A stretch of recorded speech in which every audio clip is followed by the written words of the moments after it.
चलो भाई optical fibre के बारे में पढ़ते हैं। तो ऑप्टिकल फाइबर क्या है?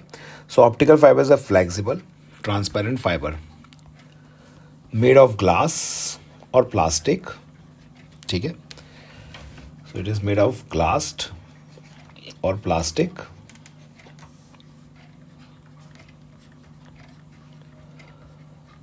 that transmit light signals that transmits light signals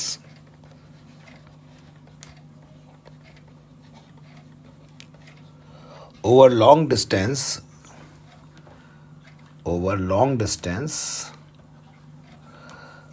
with minimum loss of energy with minimal loss of energy। ठीक है, सिग्नल का लॉस बहुत कम होता है इसमें। And it works on the principle of total internal reflection. सबसे इंपॉर्टेंट वर्ड यही याद रखना है, it works on the principle of TIR के प्रिंसिपल पे ये काम करता है। It works on the principle of total internal reflection. ठीक है ना, to guide light through its core.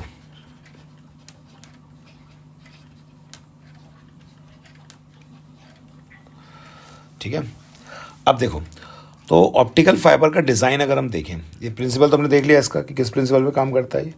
तो ये काम करता है ये टोटल इंटरनल रिफ्लेक्शन के प्रिंसिपल पे ये काम करता है। तो अब इसके थोड़ा डिज़ाइन के बारे में बात करते हैं कि इसका डिज़ाइन कैसा रहता है, क्या है इसकी डिज़ाइन की खासियत, कैसा होता है इसका डिज़ाइन आखिर। ठीक है ना, तो उसकी हम बात करेंगे।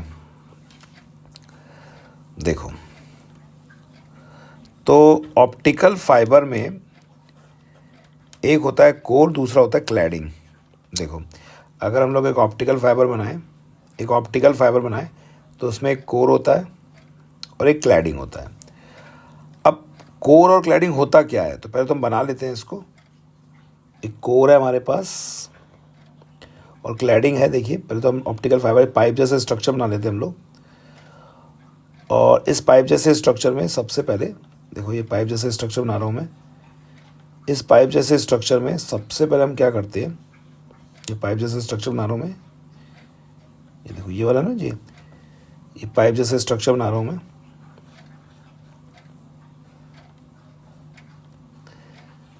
ओके, तो ये पाइप जैसे स्ट्रक्चर बना रहे हैं हम लोग।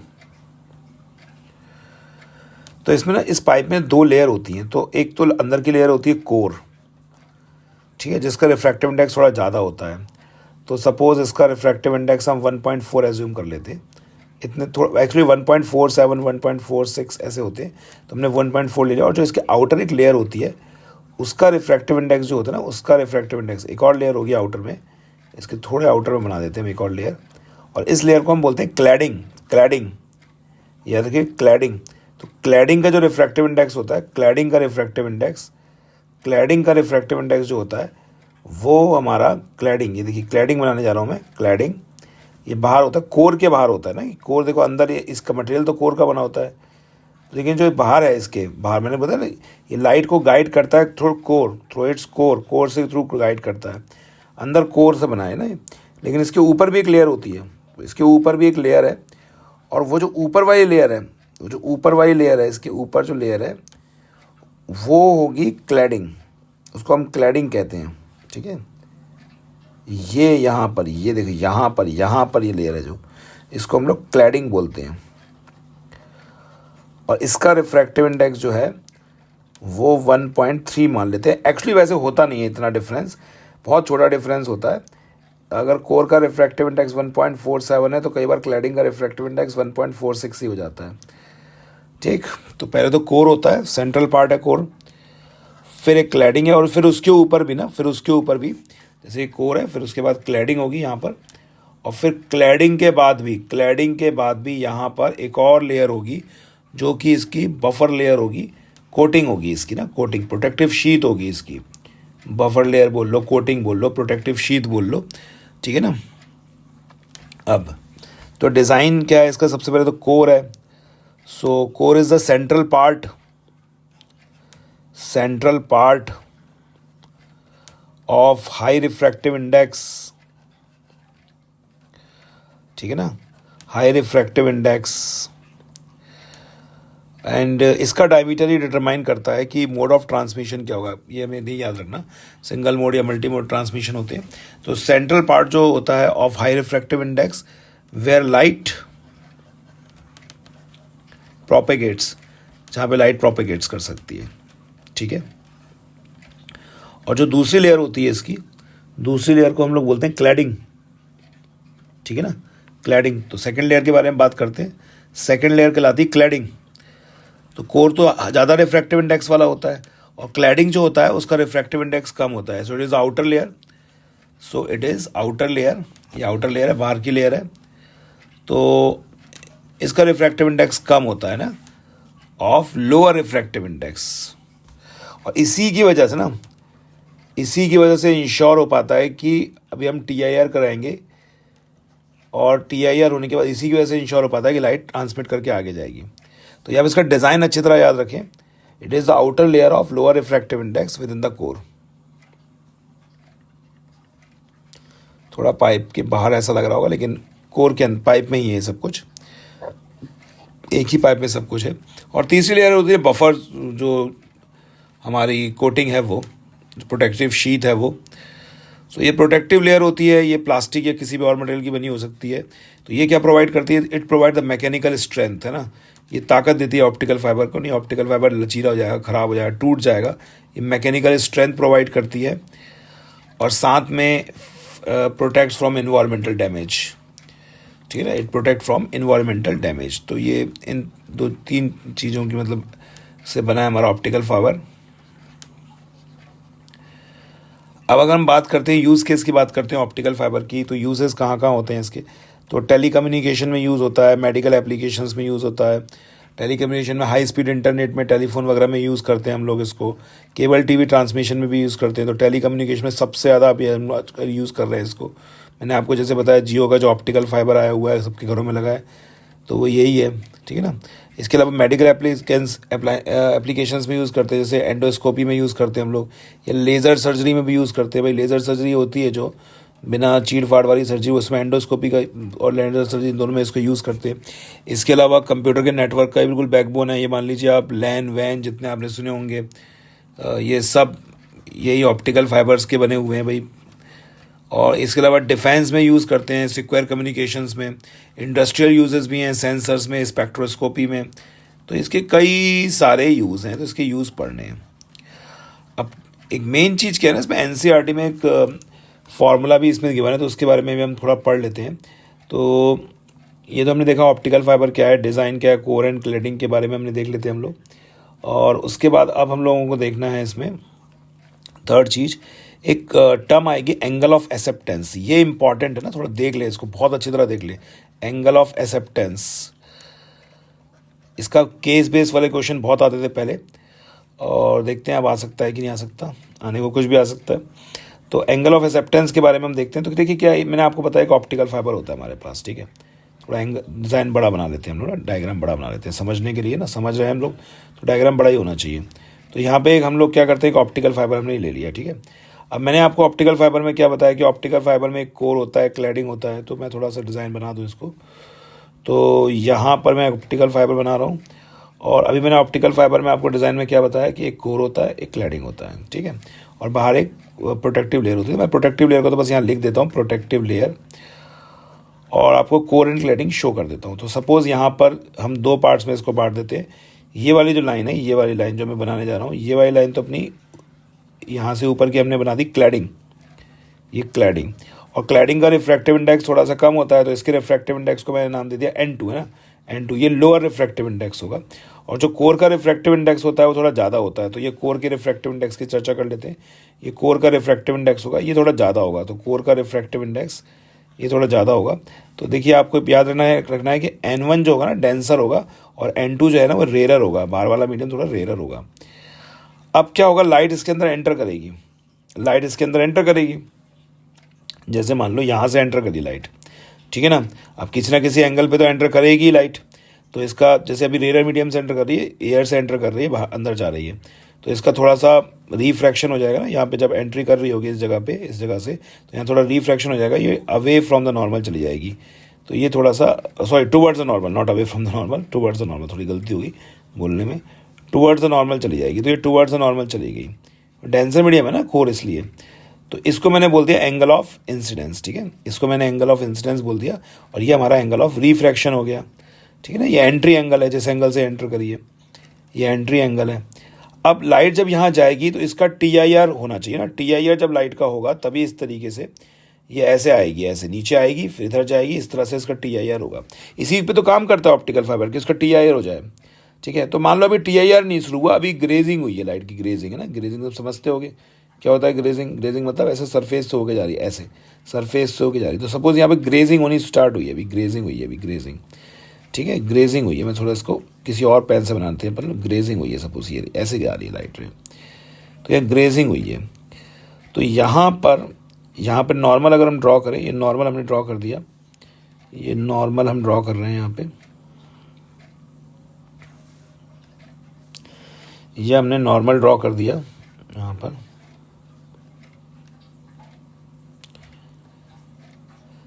तो अगर ये एंगल ऑफ रिफ्रैक्शन था, देखिए यहाँ पर जो एंगल होगा ना, ये क्रिटिकल एंगल होगा, दिस इज क्रिटिकल एंगल, इसको हम लोग IC नाम दे देते हैं, IC। और ये वाला एंगल आपको पता है, ये 90 डिग्री होता है जब लाइट क्रिटिकल एंगल पे गिरती है। थोड़ा सा गलत हो गया अपने से, ये थोड़ा सा गलत हो गया, मैंने थोड़ा डायग्राम पे ध्यान नहीं दिया। तो गलत क्या हो गया मेरे से, थोड़ा कॉन्सेप्चुअल गलती हो गई। तो देखो यहाँ पे लाइट ना, यहाँ तक तो ऐसी जाएगी, एक्चुअली ये पूरा ही कोर है ना, वो ऐसा लिख दिया, डिज़ाइन बना दिया तो ऐसा समझ में नहीं आता, ये पूरा ही कोर है, ये भी तो कोर ही है, सब कोर ही है यहाँ पे, कोर कोर कोर कोर, ये भी सब कोर ही है। यहाँ से क्लैडिंग शुरू होगी ना, तो यहाँ पे TIR होगा, तो इस जगह पे हमारा TIR हो गया सपोज, तो इस जगह पे TIR हो गया, तो जल्दी से कर देते हैं TIR, ये TIR हो गया हमारा इस जगह पे, ये नॉर्मल ड्रॉ कर दिया हमने। अब इस जगह पे TIR हो गया, तो भाई हम कुछ एंगल्स डिफाइन कर रहे थे, तो इसको हमने नाम दे दिया एंगल ऑफ रिफ्रैक्शन, है ना, ये हमारा एंगल ऑफ रिफ्रैक्शन है।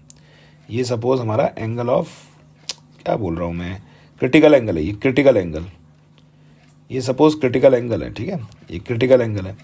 और ये वाला जो एंगल होगा, ये वाला जो एंगल,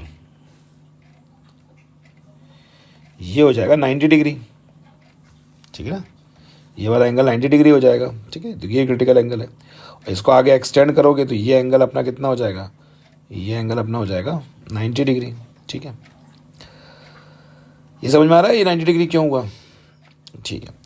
अब देखो, अब यहाँ पर कुछ एंगल है थीटा, इसको हम अभी बाद में डिस्कस करते हैं, इसको थीटा क्या मतलब है इसका। अब मुझे बताओ, ये TIR जब यहाँ पर हो रहा है, इस जगह पे जब TIR हो रहा है, लाइट एक मीडियम दूसरे मीडियम में जाने की कोशिश की है, तो अगर इस पॉइंट का नाम मैं O दे दूं, तो यूजिंग स्नेल्स लॉ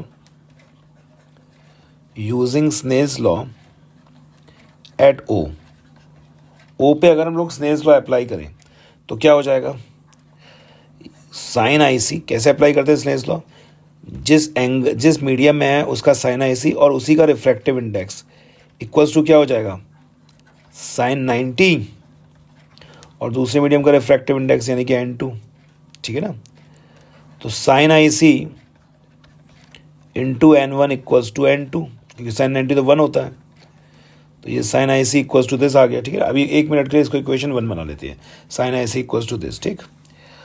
अब देखो, तुम ध्यान से देखो, यहाँ पे अगर तुम देखो 90 प्लस IC प्लस R, ये क्या है, अगर तुम यहाँ से ध्यान से देखो 90 plus IC plus R, it is equals to 180 degree, ठीक है। दिस इम्प्लाइज दैट कि इस R की वैल्यू कितनी हो जाएगी, इस R की वैल्यू हो जाएगी, ये कैंसिल आउट हो गया, 90 माइनस IC, या फिर IC की वैल्यू क्या हो जाएगी, IC की वैल्यू हो जाएगी 90 माइनस R, कुछ भी एक ले सकते हैं हम लोग, ठीक है। तो मैं यहाँ पे ले दिया R equals to 90 minus IC, ठीक है, इसका हम अभी यूज़ करेंगे इसलिए ले लिया है, ठीक। ओके, नाउ अभी देखो यहाँ पर ये एंगल है, अगर मैं एक बार स्नेल्स लॉ यहाँ पे भी लगा दूँ ना, क्यों लगा रहा हूँ अभी समझ में आ जाएगा, अभी समझ में आ जाएगा, बिल्कुल अभी समझ में आ जाएगा। तो यहाँ पे स्नेल्स लॉ लगा लो, नेक्स्ट पेज पे लिख रहा हूँ मैं इसको, तो यहाँ पे स्नेल्स लॉ लगा देते हैं हम लोग, साइन थीटा, मतलब बाहर साइन थीटा इतना एंगल, बाहर वाला एंगल, और बाहर एयर थी तो साइन थीटा इंटू 1, ठीक है ना, साइन थीटा इंटू 1, और साथ में यहाँ पे क्या था, कोर था, तो कोर का रिफ्रैक्टिव इंडेक्स हमें पता है N1 है, तो हम क्या लिख देंगे, साइन R इंटू N1, ठीक है ना। इस तरह से सही से लगा सकते हैं आप। Typical mu equals to sine A upon sine R करके भी लगा सकते हो, लेकिन फिर आपको म्यू दिखाना पड़ेगा, 1 म्यू 2, फिर लिखना पड़ेगा म्यू 2 अपॉन म्यू 1। तो सिंपली ऐसे किया करो, कैसे कि जिस मीडियम का साइन थीटा लगा रहा है उसी मीडियम का रिफ्रैक्टिव इंडेक्स ले लिया, ठीक है। अब देखो साइन थीटा की वैल्यू क्या हो जाएगी, it is sine R, R की जगह हम क्या कर देंगे, 90 minus I C into N1, ठीक है ना, 90 minus I C into N1 आ जाएगा ना, भाई बोलो ना, आ जाएगा कि नहीं आ जाएगा, ठीक है ना, आ ही जाएगा। तो अब ये बताओ कि sine theta equals to sine 90 minus I C क्या हो जाएगा, ये तो समझ में आ रहा है, 90 माइनस आई सी यहाँ से आया है, ठीक, तो 90 माइनस आई सी कॉस आई सी होता है, तो ये कॉस आई सी लिख लिया हमने इंटू N1, ठीक है ना। अब मुझे एक बात बताओ, आपको पता है कॉस आई सी बराबर क्या होता है, it is under root 1 minus sine square I C, ठीक है ना, बचपन में 10th में पढ़ा था ना, sine square theta plus cos square theta equals to 1, तो वहीं से आ गया रिलेशन। तो साइन थीटा इक्वल्स टू क्या हो जाएगा, साइन थीटा इक्वल्स टू हो जाएगा दिस, कॉस आई सी की वैल्यू लिख दी हमने इस तरीके से। अब ये साइन आई सी है क्या भाई, ये है क्या, साइन आई सी हमारा है जब यहाँ पे ये हो रहा था, क्या कहते हैं अपना, TIR हो रहा था जब यहाँ पे, तो साइन आई सी की वैल्यू लिखी थी ना हमने, तो यहाँ से आप साइन आई सी की वैल्यू भी लिख सकते हो दोबारा से। सो साइन आई सी की वैल्यू हो जाएगी N2 अपॉन N1, ठीक है ना, N2 अपॉन N1 कर दिया हमने साइन आई सी की वैल्यू, तो साइन आई सी की वैल्यू हो गई N2 अपॉन N1, तो 1 minus N2 square upon N1 square, ठीक है, और इंटू N1, तो साइन थीटा इक्वल्स टू क्या हो जाएगा, तो साइन थीटा इक्वल्स टू हो जाएगा N1 स्क्वायर minus N2 square upon N1 square into N1, और अगर ये N1 बाहर आ गया तो क्या बचेगा, ये N1 स्क्वायर minus N2 square into N1 upon N1, ठीक है। मैंने ये पूरा डेरिवेशन कर दिया, तो जो बिल्कुल रिस्क नहीं लेना चाहते बच्चे वो चाहे तो इस डेरिवेशन को कर लें, नहीं तो कोई ज़रूरत नहीं है। आप बस एक रिज़ल्ट जो लास्ट में आया ये याद रखें, ये रिज़ल्ट याद रखें, ये रिज़ल्ट याद रखें, ठीक है ना, ये रिज़ल्ट याद रखें ना, इससे आप एंगल भी निकाल सकते हो। ये एंगल आ गया sine inverse under root N1 स्क्वायर माइनस N2 स्क्वायर, तो ये रिज़ल्ट याद रखें, और वो भी ऐसे मत याद रखें, मैं बताता हूँ ऐसे याद रखें, theta equals to sine inverse under root N core square minus N cladding square, ऐसे याद रखें सीधे। अब मैं क्यों कह रहा हूँ कि इसको याद रखना है, इसका रीज़न क्या है, इसका रीज़न है ये फॉर्मूले के ऊपर एक क्वेश्चन एनसीईआरटी में दिया हुआ है, तो आप सीधे फॉर्मूला याद रखें, डेरिवेशन तो कोई नहीं पूछने वाला आपसे, आप इसका सीधे फॉर्मूला याद रखें, और अगर आप डेरिवेशन करके फॉर्मूला बना के क्वेश्चन में पुट कर दोगे तो और अच्छी बात है। तो आप इस सीधे फॉर्मूला याद रख सकते हैं, N core square minus N cladding square, N core square minus N cladding square, N is the refractive index of core, N is the refractive index of core, और N क्या है, क्लैडिंग का refractive index, ठीक है ना। N यहाँ पे अभी नैतिक का मैसेज आया है तो थोड़ा देख रहा था वो मैं। चलो अब इसमें कुछ नोट पॉइंट्स देख लो ना, इस नोट पॉइंट्स के ऊपर पहले ज़माने में बहुत क्वेश्चंस आते तो गलती से कहीं आ जाए, इसलिए मैं पहले ही बता देता हूँ आपको फ़ायदे क्या है ना, हम लोग TIR का यूज़ क्यों कर रहे हैं, क्या फ़ायदे हैं। देखिए क्या है, ऑप्टिकल फाइबर्स के जो ट्रांसमिशन लॉस हैं बहुत कम हैं, TIR में ट्रांसमिशन लॉस बहुत कम होते हैं, तो have extremely low transmission loss, बड़े बेनिफिट है इसके, एक्सट्रीमली लो ट्रांसमिशन लॉस, ठीक है ना, काफ़ी कम ट्रांसमिशन लॉस, हमने लिखा ना शुरुआत में बात करी कि मिनिमम ट्रांसमिशन लॉस होता है इसका।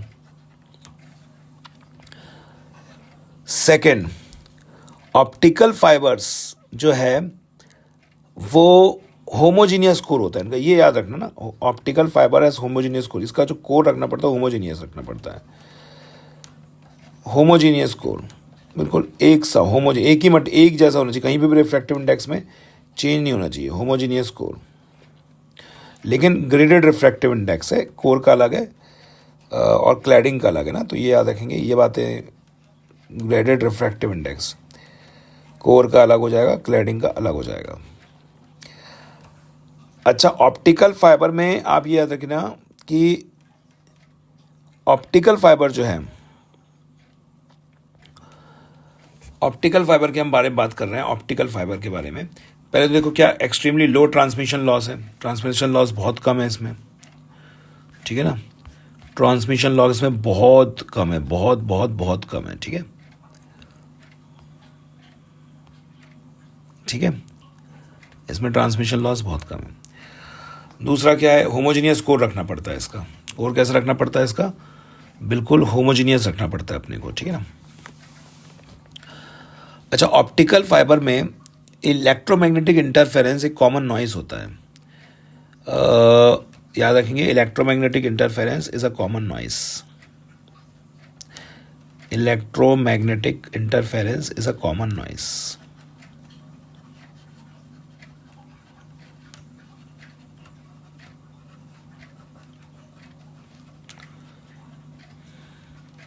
ठीक है ना,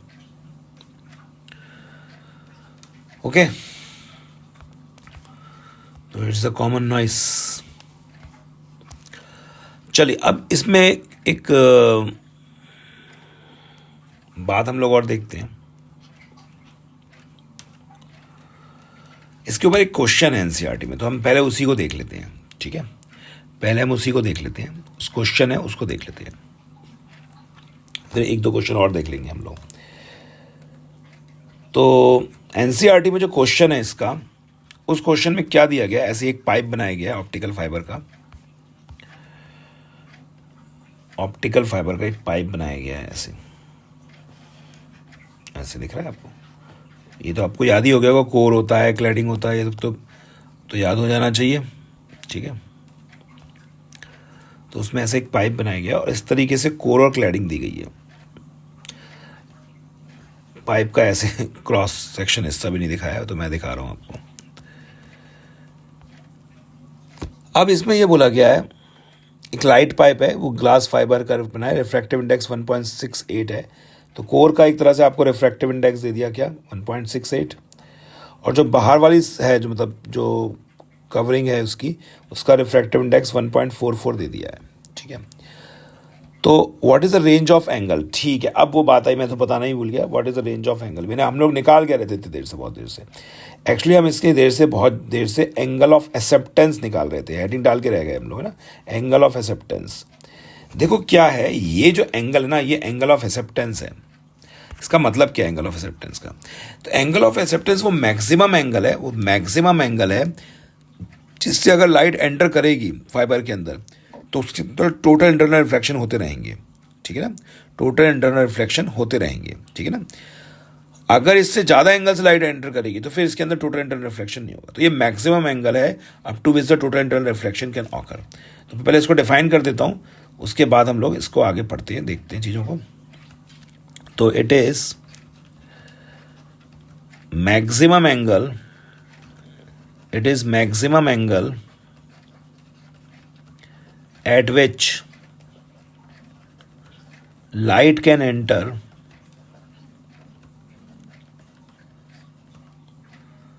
in fiber and still undergo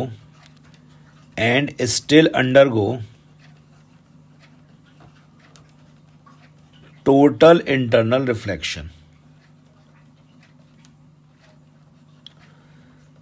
ठीक है। और ये एंगल तो मैंने आपको बता दिया, ये है एंगल ऑफ एक्सेप्टेंस ना, और इसकी वैल्यू भी हम लोग निकाल ली, एंगल ऑफ एक्सेप्टेंस। और एक्चुअली ये एंगल भी नहीं होगा, इसका 2 टाइम्स एंगल होगा, क्योंकि हमने जो एंगल लिया है वो ये वाला लिया है, जबकि इधर की भी तो लाइट रेज एंटर कर रही होंगी, ये तो ये एक जोन होगा ना, ये एक जोन होगा हमारा, इस कॉनिकल रीजन में लाइट एंटर करेगी ना, तो ये एक्सेप्टेंस जोन होगा हमारा, एक्सेप्टेंस जोन। तो इस एंगल को ना, इस पूरे एंगल को हम लोग क्या बोलेंगे, एंगल ऑफ एक्सेप्टेंस बोलेंगे। इस पूरे एंगल को एक्सेप्टेंस एंगल बोलेंगे हम लोग। तो ये हमारा एंगल ऑफ एक्सेप्टेंस होगा। तो इसी का डबल, यानी कि sine inverse √n1² minus n2²। और साइन थीटा के इस फॉर्म को, इस फॉर्मूले को ना हम लोग न्यूमेरिकल अपर्चर भी बोलते हैं। ठीक है, न्यूमेरिकल एपर्चर भी बोलते हैं इसको, ठीक है। तो एनसीईआरटी के हम उस क्वेश्चन पे डिस्कशन कर लेते हैं जो हमें दिया हुआ है। तो एनसीईआरटी में ऐसा दिया है कि कोर का रिफ्रैक्टिव इंडेक्स 1.68 है और बाहर के क्लैडिंग का रिफ्रैक्टिव इंडेक्स 1.44 है। अब वो ये कह रहा है कि भैया what is the range of angle, कितने एंगल के संग ये एंटर करेगा कि इसका TIR, what is the range of angle incident with the axis, इसके एक्सिस के साथ कितना एंगल ऑफ इंसिडेंस बढ़ेगा। थोड़ा सा गड़बड़ हो गया डायग्राम,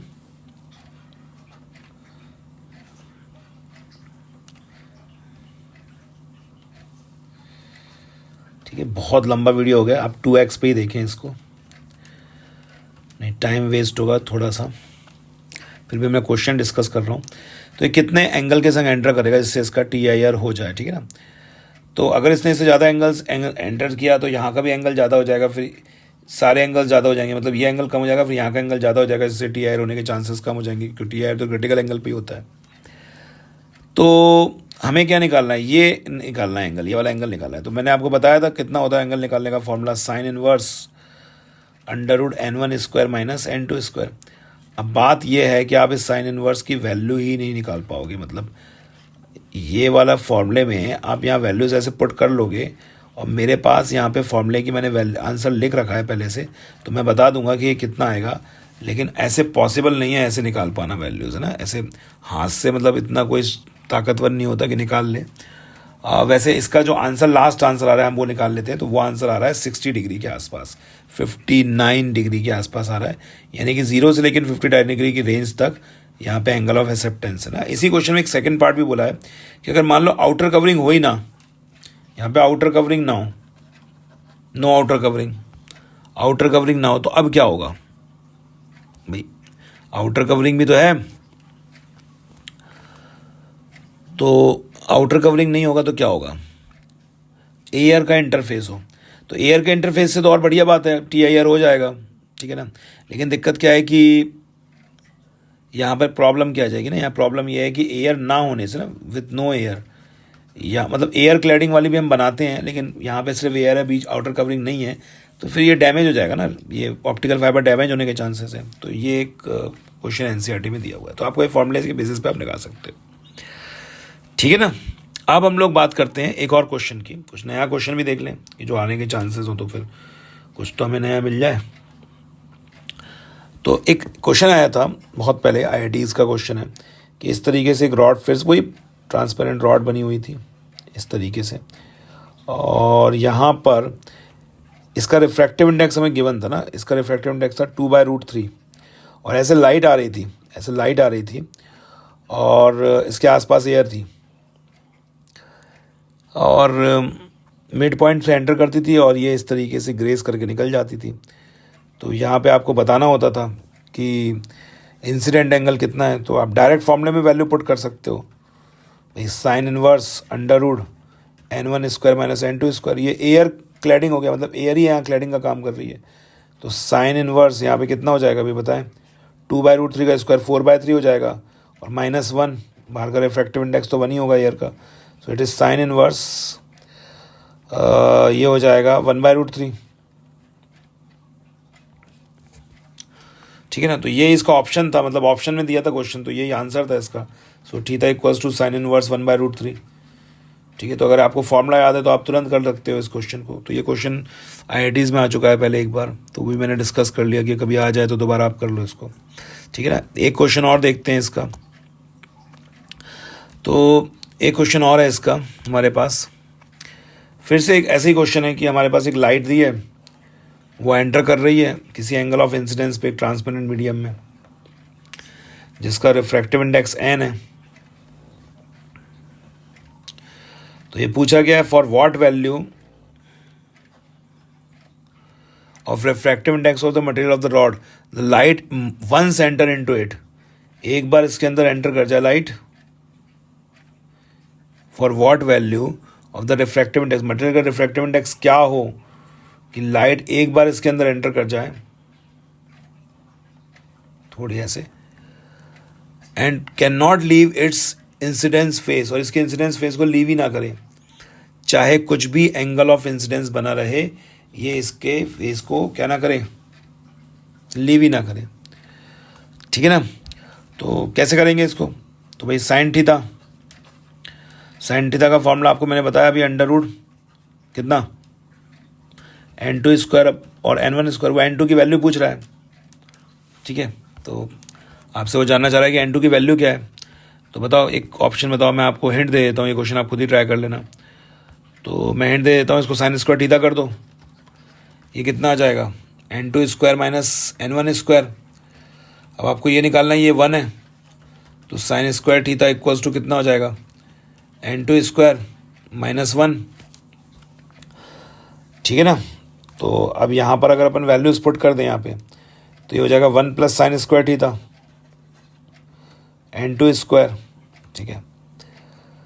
अब यहाँ से आप इसको सॉल्व करो, थोड़ा सा मैं आपको हिंट दे दिया है यहाँ पे। तो n2 की वैल्यू यहाँ पे, साइन थीटा की मैक्सिमम वैल्यू क्या हो सकती है, चलो मैं बता ही देता हूँ। साइन थीटा की मैक्सिमम वैल्यू क्या हो सकती है भाई, आप ज़्यादा से ज़्यादा 90 डिग्री तक एंगल ले लोगे, तो साइन थीटा जो मैक्सिमम हो सकता है 1 हो सकता है। तो ये 1 प्लस 1 कितना हो गया, n2 स्क्वायर। तो n2 की वैल्यू क्या होगी, √2 हो गई ना। तो इस क्वेश्चन में एक आपने बात ध्यान दी, इसमें कोई डाटा नहीं था, बस ये n पूछा था और ये एंगल आपसे बोला था कि यहाँ पे कितना एंगल हो, ये वाला एंगल क्या हो, सॉरी नॉट ये वाला एंगल हो, ये तो मैक्सिमम तक कंडीशन रख सकते हैं। ये रिफ्रैक्टिव इंडेक्स क्या हो, कि कुछ भी एंगल बना रहे, TIR ना हो, तो इसका आंसर हमेशा √2 आएगा, हमेशा √2 आएगा इसका आंसर, ठीक है। अगर बाहर एयर है तो, बाहर एयर है तो √2 ही आएगा इसका आंसर, क्योंकि आपको एक मिनट में डिफाइन कर दिया ना उन्होंने, तो ये √2 आ जाएगा आंसर, ठीक है। That's all in the optical fibre, इसके बाहर कुछ भी नहीं आएगा। मेनली तो आप इसकी डेफिनेशन याद करना, याद रखना, it is based on total internal reflection. Okay, चलो भाई।